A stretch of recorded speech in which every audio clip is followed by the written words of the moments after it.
Hi guys, it's Dimitri D. Welcome back to my channel. If you're new, welcome. If you're new, subscribe to my channel, go do random stuff on the channel. As you see, today we decided to react to some scary animation because it's been a while since I did it on my channel and I want to get back with it. And then one of my subscribers recommended me to do it. Don't worry though, I'm going to still do some random stuff on the channel. So, without further ado, I don't want to make the intro super duper long. Let's get started with the reaction. The first animation that we're going to be reacting to is someone tried to break in my house several times. Now this one sounds really scary, so I never had that experience, but let's see.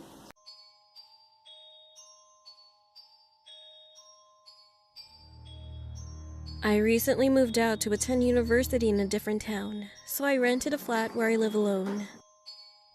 Every morning, I took my bicycle, which I keep in the basement of my building, and went to my lectures. Usually, the neighborhood is quiet, but one night around 1 o'clock a.m., my door phone rang. This was unusual, but I brushed it off as a mistake from someone who got drunk. It rang again, but I kept ignoring it. This is why I can't live alone, cause situation like this, it's just like it's just like I can't. It's just like too much going on. Like, I just can't. This happened at least 3 different times, so it began to annoy me. One day, I returned from my lecture and found a bus ticket placed on my door handle. This ticket was from a bus in my hometown, and it appeared to be mine, as the bus number on it was the bus that I frequently used. At this moment, I started to get concerned that someone was pranking me. That same night, I kept my front window a bit open to keep an eye on the entrance. I live on the 2nd floor. It's just like already, like I would have moved because I don't got time for this. Like it's already like hints that saying like, okay, someone is freaking like know where I live. This is weird. I'm out. I'm gonna live with my parents for a few days and then get myself back to another apartment or something, because at this point, I can't do it. So it's too high for anyone to climb. I shut the lights and waited. And at that moment, the door phone rang again. This time, I checked through the window and there was a shadowy figure of a man. He waited for about 5 minutes and then left. I considered calling the police, but... See, that if you wasn't in a situation like this, where you know the person keep doing it, I would have recorded it like, boom. So if the person keep ringing my doorbell, I don't like it, it's creepy, get him arrested. I had nothing to report besides a strange man ringing my door phone late at night, so I soon ignored it. But what happened some days after almost made me go crazy.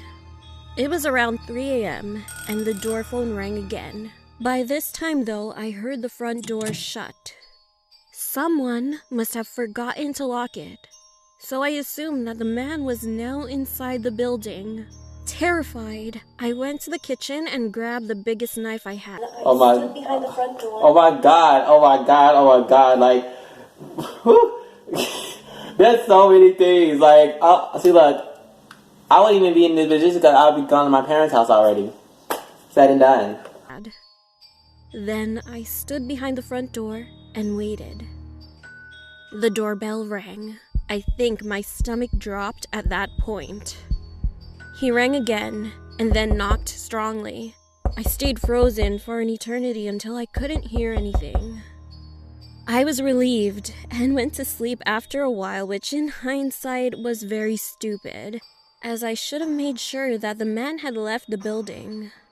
The following morning, as I was leaving for my lecture, I noticed some... I can't, like, why you didn't record? Like, I recorded him knocking on my door, like, banging on it. I asked him, like, what do you want, sir? Wrong house. Like, may I help you? Because you need proof like this. Like, people, you need proof. Like, always record what's going on. If you feel like something is creepy going on, record. So you can have proof that something is going on. Like, that's just a smart thing to do. Scratches near the front door's handle, as if someone had tried to mess with the lock. I immediately went to my landlord, who lives right above me, and explained everything that had been going on. Would be fine. Plot twist. What if it's the landlord? What if it's the landlord the whole entire time that been ringing her doorbell crazy, trying to get to her door? But do the landlord have her key? I don't think the landlord would have the key. The key, I don't think. So it may be the landlord all the time. He reassured me that everything would be fine. So I went to get my bike, but as I walked towards the basement door, I noticed that the lock was broken. I finally understood. The man from last night must have hidden in there. I hadn't heard the front door shut again yesterday, so that must have meant that the man was still here. I ran upstairs again and told my landlord. He got angry, grabbed a bat, and went to check. All I could No hesitations. hear was struggling noises as my landlord beat that man senseless. We then called the police, who arrived a few moments later and arrested him.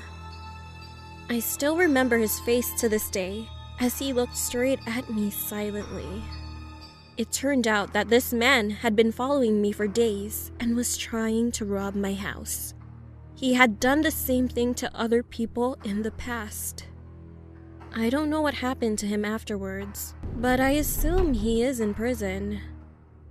I am forever grateful to my landlord for being so brave. We replaced the locks on every door, so now I feel safer.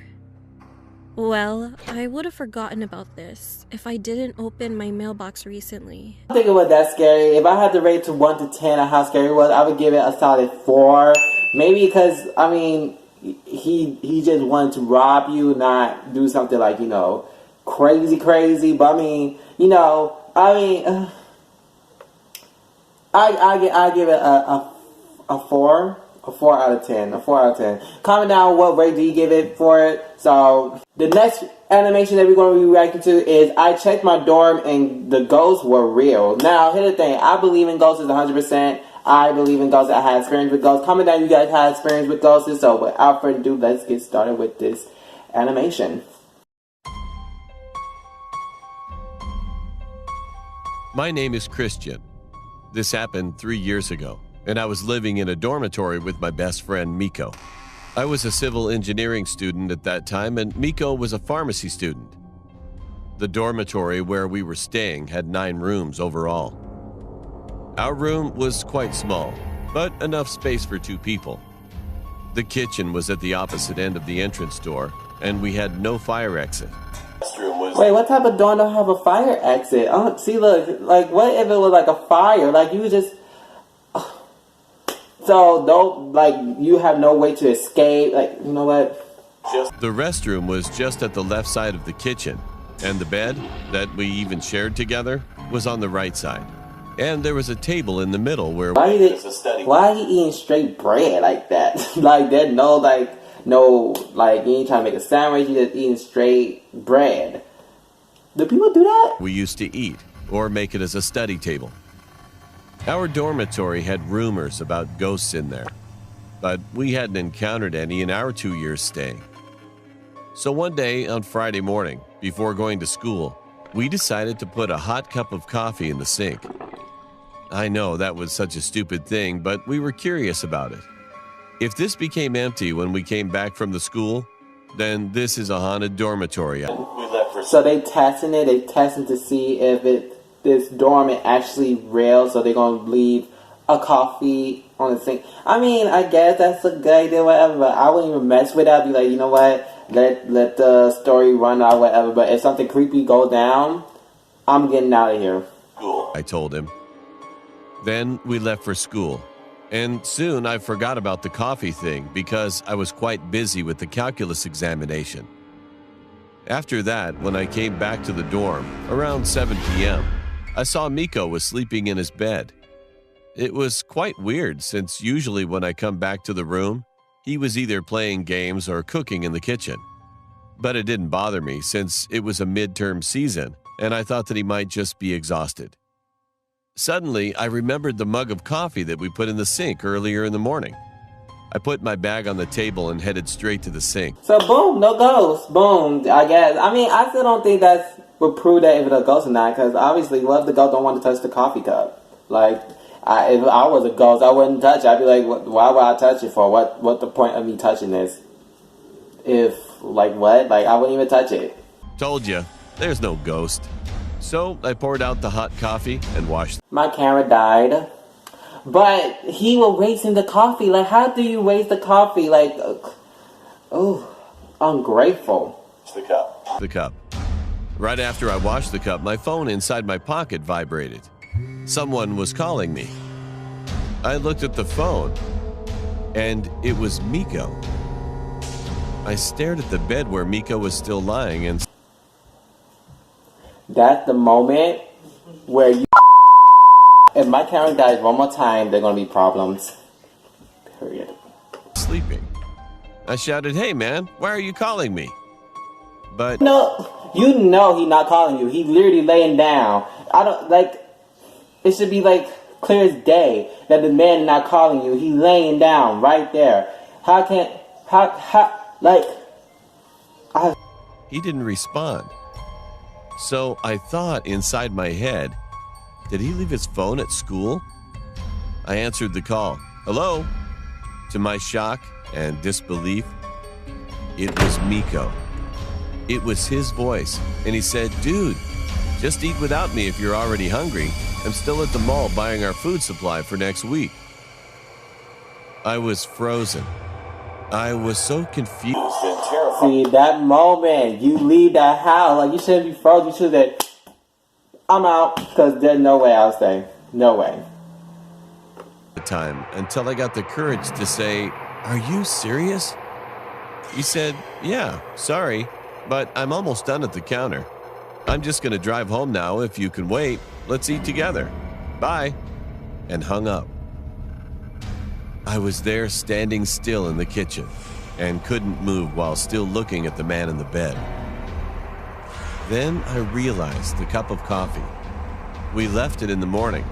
When I went to the dorm, it was not empty as we expected, but it was still hot.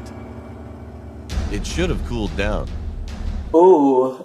I get the ghost like, I've been making a whole fresh new coffee. Instead of pointing out like y'all want me to, I'm gonna make a full new cup.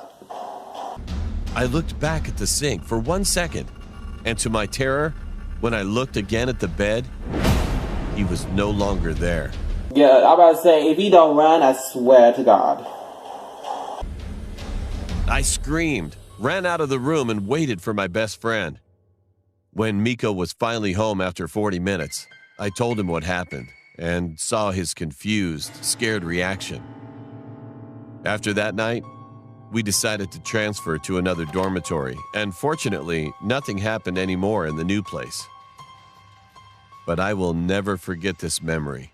Forever. I mean, this one not really scary either. Like, I give it a 5 out of 10. A 5. Rate it down below what you guys think. I give it a 5 out of 10 because, I mean, I believe in ghosts, but I don't think this one, like, was scary. I guess it was just proving that ghosts are real. But if you guys really like reaction like this, make sure I give you a big thumbs up. And don't you guys forget to hit that subscribe button. I will see you guys next time. Bye, guys.